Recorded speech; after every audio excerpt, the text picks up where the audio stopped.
Како Со тоа? Ивана се договориме кој да е највибијано. Меѓутоа нема посебно да се каже за оваа прекрасна дама, доволно е таа што Доволно е ние што вежбавме пред една година. Меѓутоа да не забораваме за незините методи, техники, холистички пристап кој што го има во незиното децениско работење и биографијата кога ќе се прочита на оваа дама, апсолутно мислам дека може да влезете во незиниот свет на духовноста.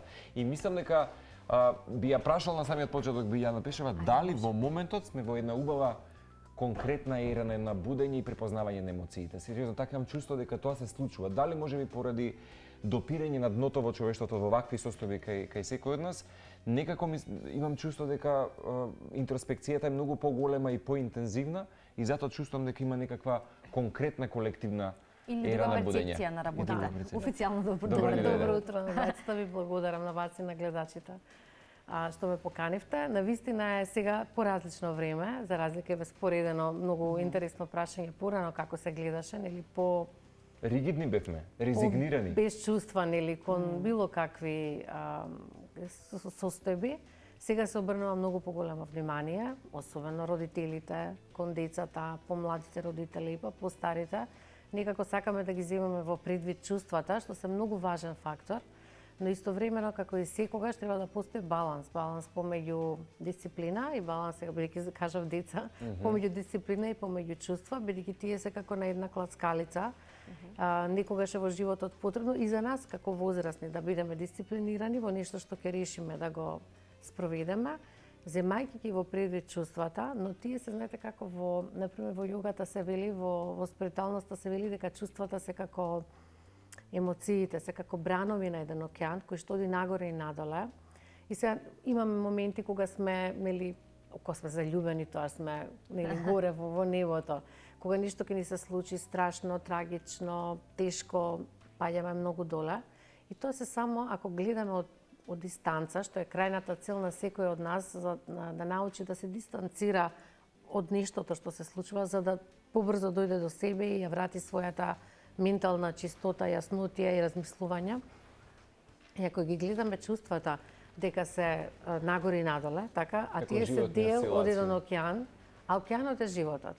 Така да тогаш на некој начин може да прифатиме дека некогаш не се случуваат убави работи, некогаш неубави работи, дека тоа е дел од животот и дека и едното и другото, нели како се вели, се различна страна од една иста паричка, исто како што и животот и смртта се различна страна од една иста паричка. Така да можеби сега е времето повеќе, особено машката свест се шири, се зголемува, значи поголема свесност за чувства, емпатија, за разбирање на другите. Од друга страна, па жените билдаат друг аспект кој што е машкиот. И можеби тоа е некое порамнување на космичко ниво што се случува, иако улогата на мажот и улогата на жената точно се различни и си имаат свој дел во едно заедничко живење или во целокупното општество. Да, и морам да забележаме веќе се сложите дека во минатото кога Ивана и јас сме започнувале можеби како медиумски работници да ги спроведуваме овие теми, беа луѓето порезигнирани и генерално темата за духовноста, спиритуалноста, холистиката, не само што не дека беа банирани, да речеме, од медиумите, туку како да имавме страф и трепет дали смееме, дали е соодветно да ги поставуваме како прашања, дури сега мислам дека и естетиката на разговорите, телевизиски, дали тоа би биле секаде многу поинако. Видите и во фирмите, порано не можеше да се зборува за нели чувства, да се прифати, да се осеќа убаво човекот на работа, да каже како се осеќа во однос на некои релации што се на работа, а сега веќе тоа нели таа строга затворена рамка е малку проширена, бидејќи сепак се земаат во предвид нели и потребите на вработените, потребите нели на општеството, повеќе се вложува некако во тоа и тоа е едно проширување полека на свеста, се уште сме нели има уште од тоа, бидејќи освен што ја прошируваме свеста, треба секој од нас да си ги знае одговорностите и нивото на знаење, до каде може, до каде не може, што може да направи, што не може, и тука исто таа некоја колективна одговорност, сите треба да ја имаме, да ја изградиме во себе, исто во процес на градење на некој начин.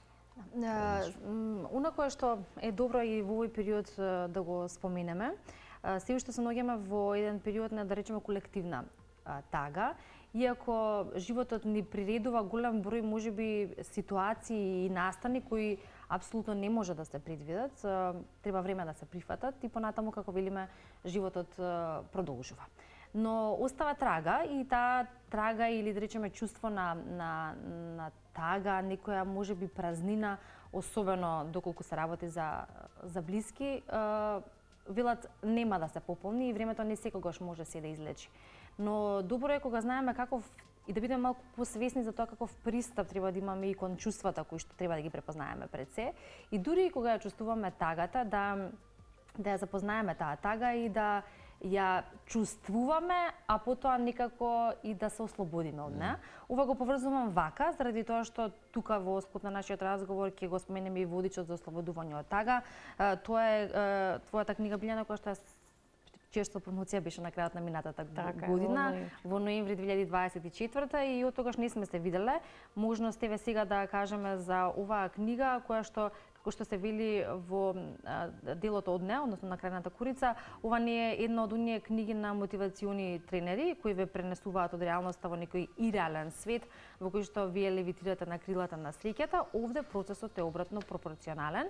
За вас се вели дека сосем елегантно испишувајќи си ги сопствените искуства од практичната работа и на собраните искуства низ годините, не пренесува од светот на скриени чувства и емоции, притиснати емоционални состојби и неослободени осети. Да не го читам цело, веројатно оние кои што имаат и ќе имаат книгата ќе можат да го прочитаат, но еден ваков малку подолг вовед во смисла на тоа да ете во последно време Марко рече некои се алергични, така кажано, на мотивациони говорници и сето тоа, но не е се во ист кош и не можеме да генерализираме, сепак има и исклучоци кои што апсолутно треба да се слушнат и треба да се нели можеби практикуваат нивните совети за да се чувствуваме полесно. Знаете, кога станува збор за тага, мотивацијски говор е абсурд, бидејќи човек контрапродуктивно. Значи тука не изборувам само тага во смисла смрт или како големата трагедија што се случи, туку било кој нешто низ кој што поминуваме, што за нас е тажен настан. Например, ако не напушти партнерот или детето заминува во странство и остануваш дома сам или сама. Секој еден чекор во нашиот живот може да го земеме како тага.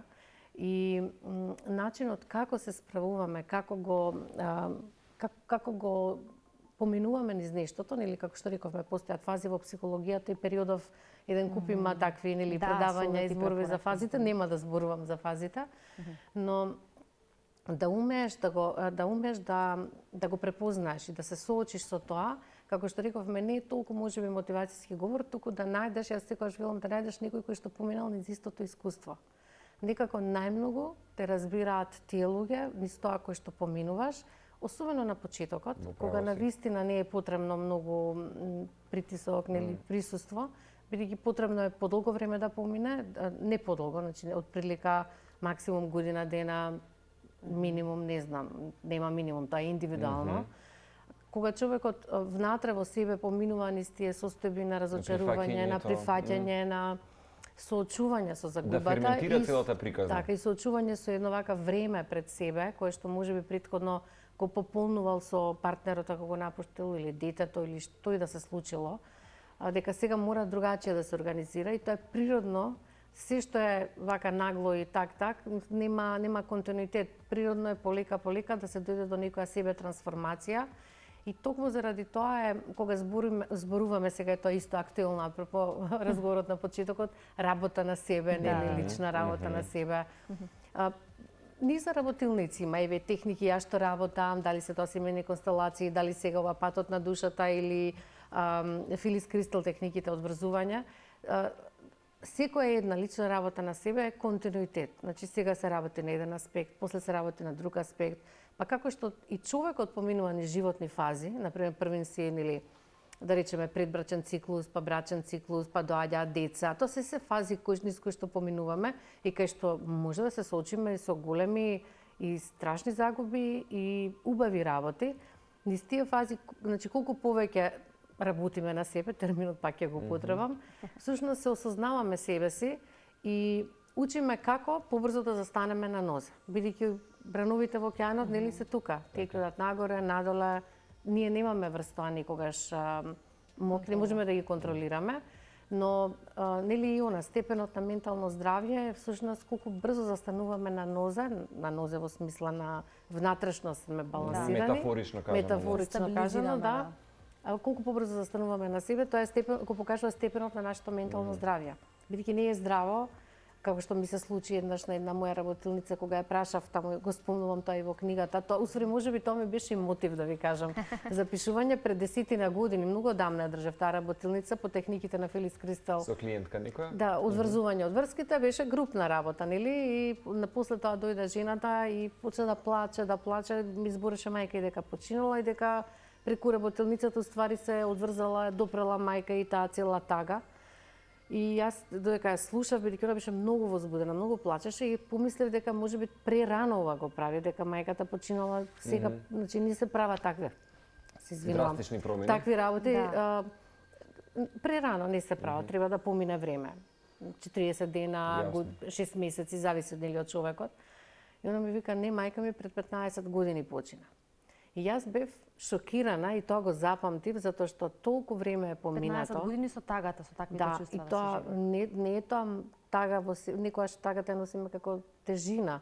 Ова е како да сега се случило. Буквално како да го оживуваат моментот во моментот. Да, постојано, а тоа е трошење на енергија, трошење на време, апсолутно не прескокнување и продолжување во животот, не да прескокнеме, него да научиме да живееме. Да живееме, да, бидејќи тоа е животот, нели? Имаме прекрасни работи, некогаш имаме тешки работи, и едноставно треба да научиме да научиме со радост, се извинувам, со радост, бидејќи не да се откажеме и нели да така ја велам мртво да го живееме животот, но да научиме како да се радуваме, дека покрај тагата што била тука и покрај дури и убавото нешто, дека ние може да се радуваме на мали работи, на себе, на некои наши задоволства, така да ете. Оние кои што веројатно ќе го препознаат тоа чувство или кои што можеби подолго време се соочуваат со таа болка или тага, ќе слушнат, ќе прочитаат, ќе побараат совет и можеби некако ќе се отворат патиштата за тоа да се практикуваат методи и техники па како да си помогнат себе си. Но од друга страна оние кои што можеби покрај тоа нема да го прифатат тоа, не сакаат да го практикуваат и живеат подолго време со тоа чувство. Важно е да ги споменеме последиците од тоа.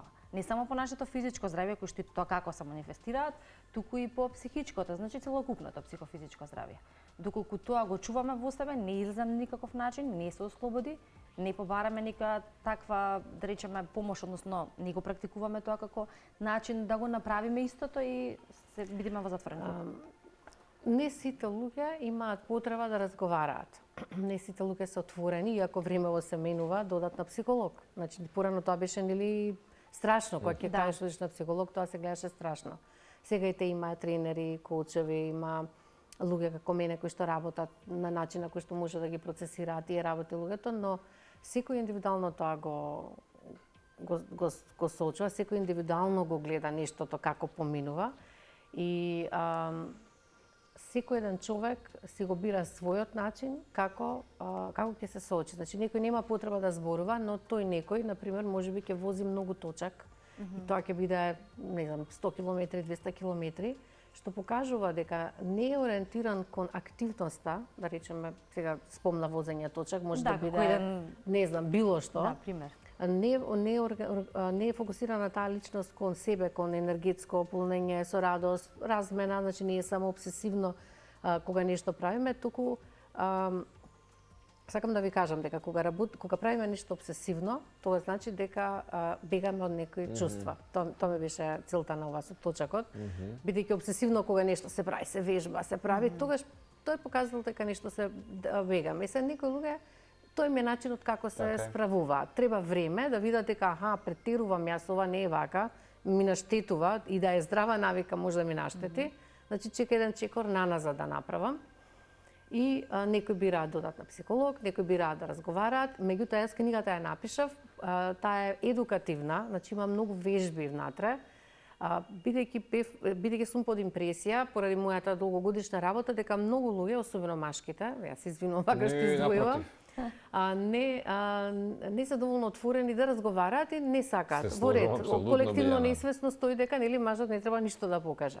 Но во книгата има вежби и алатки каде што еден човек кој што поминува, дали маж, дали жена, низ некоја состојба, како што ќе ја чита книгата, да ги проработи тие техники, да си размисли, да седне, да си замижи или да си измедитира, како некој водич, како може да види до каде е он и каде е заглавен, он или она, нели, да не двоиме, и како да биде подобро, како на крајот да биде подобро и да види што све се случува, бидејќи кога ќе ја зголемиме свесноста, односно ќе имаме малце поголема едукација за нештото, веќе сме еден чекор над. Веќе може да препознаеме на нас кога ќе ни се случи нешто, на другите, и со самото препознавање сме чекор пред. И тоа е всушност процесот на личен раст и развој. Нели? Чекор по чекор по чекор, учиме за себе. Секогаш треба да има некоја интеграција, например, еве клубот Патот на душата што го формирав со мојата пријателка Анета, која што е психолог, работиме на баш така на различни теми. Темата што сега на 9 април ќе работиме е автентичност, ослободување од тага, како да се ослободиме од тагата и да дојдеме до вистинска внатрешна автентичност. И идејата ни е да преку разни теми кои што ќе ги обработуваме, да секој еден може да опфати тоа што внатре во неговата психа е како момент, како нешто размислување, но на крај да има интеграција на нештото, да има на крај промена. И како што реков, промената не може да дојде од една сесија, таа мора да биде, нели, да биде континуитет мора да се има.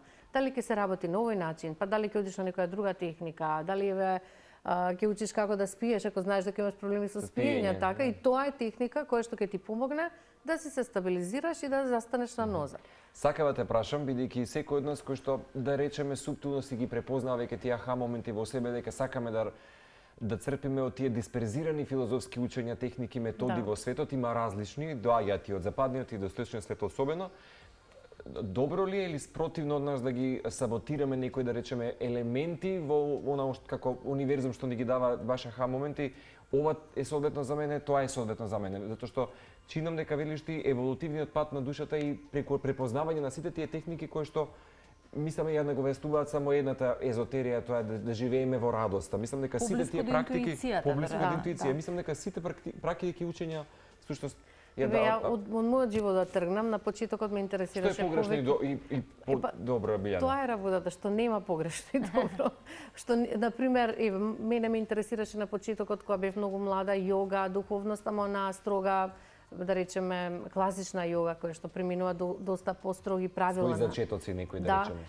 И тоа ме интересираше. Од тоа ме донесе до нешто друго. Од тоа ме донесе до нешто трето. И во тој процес на себе истражување, бидејќи, како што ви реков, ние како што стариеме, нели, поминуваме низ различни животни фази. Секоја животна фаза си има разни приоритети. Кога си млад, ти се битни друштвото, како изгледам, и нели да имам некој динар на страна. Ама кога си веќе во брак со деца, тогаш е сосема поразлично што те интересира и што ти е важно. Кога ќе бидеш после тоа, да речеме, пред пензија, тој период 50-60 години, веќе станува збор, да речеме, здравјето ти е важно, некои други карактеристики. Покасно, например, смислата за животот и постоењето, нели, и сега тоа е секој различен. Мене јас стално викам, на обратно све ме интересирало. У млада возраст таму ме интересирало што има. Така да нема погрешен пат, само треба да се следиме себе си, а не другите, како да кажам, не инструкции, туку да не се поведуваме по другите патишта, туку да се поведеме само она на што ни е важно. Да се слушаме себе си, да си ги спознаеме оние, нели, како велиме, сигнали или пораки кои што ни ги дава и телото, па и умот. Се движиме на крајот на разговорот, добро би било кога веќе споменавме работилницата, само да потенцираме, значи се работи за работилница која што ќе се случува на 9 април, тоа е во среда, следната среда, за ослободување од тагата и пронаоѓање на внатрешната рамнотежа. Го има ова како ивент формирано и на Facebook, може да го најдат нашите гледачи, оние кои што се заинтересирани. Меѓу другото ќе кажете каде на друг начин може да се јават, да се пријават. Тука се споменува и скулптурирање, верувам ќе имаме можност и година да позборуваме за некој ваков метод. Да, не стигнавме, бидејќи ова е навистина на голема тема, а си има свои сегменти, методи, техники и сето тоа како еден составен дел од ова, и од работата. И за книгата каде може да се најде водичот, оние кои што се... Значи јас имам веб страна Healthy Life Skills, вештини за здрав живот. Преку веб страната може да се купи или пак може да се најде во книжарницата или книжарниците 3 сега за сега или нека ми пишат по социјалните мрежи, може да ја дистрибуираме. За за скулптурирање во психотерапија, тоа е метод, многу кратко ќе кажам, тоа е метод кој што всушност телесно и физички ги вади процесите од нашето несвесно, нашиот ум, поврзани со нашите чувства и пред себе телесно, нели, ги местиме, ги поставуваме позициите, односно она што е во нашата глава, да го видиме тоа што е пред нас. Тука не одиме во минатото, во предците, како што е во констелации. Така да е многу интересна техника, многу силна, да видиме што има во себе. Може да ги најдат на станите на Healthy Yoga, на Healthy Life Skills или на Билјана Пешева профилите, профилот и ете тоа на кратко.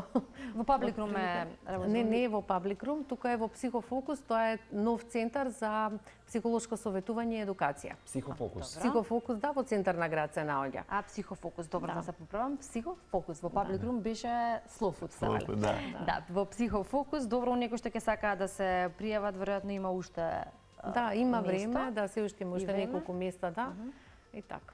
Ќе може да крајот би го завршил вака, бидејќи во твојот вовед, нели, баш некако до секој читател адресираш што ти било инспирација и за да ја напишеш книгата. Од толку многу четива во книжевниот свет, оваа книга, ќе те прашам, сигурно ти го поставуваат прашањето, за кого е наменета, бидејќи има многу умина кои што првпат ќе се запознаат со термин блаженство, духовност и така натаму, што се да речеме во минатото беа малку да речеме езотерични теми и конкретни. Веќе тоа е некако универзално признаено. Меѓутоа, бидејќи има и доста вежби и техники кои што можеби првпат ќе ги применат луѓето. За кого би ја препорачал книгата? Дали да речеме за луѓе кои што првпат сакаат да направат промена во... Книгата е многу практична, многу психолошка. Лесно адаптивна. Ја како ја што работам, многу психолошка е. Само последната глава зборувам за тоа дека човек треба да се насочи кон духовноста или да применува healthy spirituality, здрава духовност за себе. Значи, книгата е многу практична и за секој еден кој што поминува низ период на тага. Дали е тоа тага заради загуба на некој свој близок или, како што реков, може да е преселба во друг град, може да е го оставил дечкото или девојката и секој различно го доживува тоа. И бидејќи има вежби и техники, медитации, некои тие работи ги користам на моите курсеви, каде што ствари работејќи сам на себе ќе види до каде е и ќе види дали има потреба. Можеби некој човек ќе рече, аха, јас сум тука веќе толку време заглавен, треба нешто да направам. Дали е тоа на психолог, дали е тоа на некој курс, дали е што и да е, нешто за да се мрднам од оваа точка во која што сум. Всушност, книгата е за оние кои што сакаат малку да направат промена во животот, чувствуваат дека се заглавени, чувствуваат дека тоа е можеби од некоја тага или непростување, не ќе да пуштиме нешто што ни се случило и ова е убав водеч и е едукативна, значи има лични примери од тоа ја што сум Поглавјата се одлични, баш да ги читав, поглавјата се одлични. Речено од искуството и од досегашната работа. Го користам пристапот на трансакцијска анализа, тоа е правец во психотерапија кој што се занимава со комуникација со луѓето, така да и малку е и особено дел од структурирање на време, така насочен кон тоа.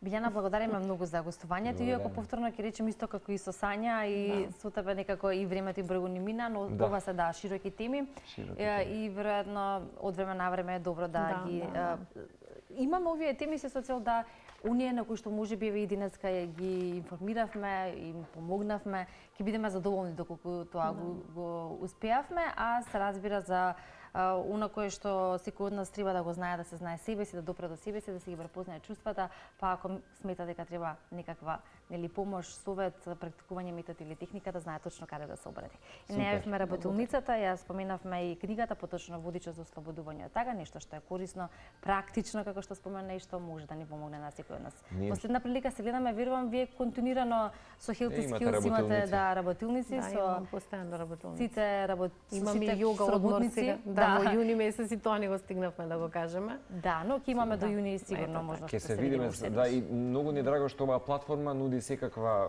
содржина, дел од таа убава комплексност која што и сите ја живееме, некако ни беше делот. Како што кажавте, треба да се фокусираме на едно, затоа што е времето кратко си да се каже. Така е, да, ние тоа се обидувавме денеска да го направиме и верувам успеавме во тоа.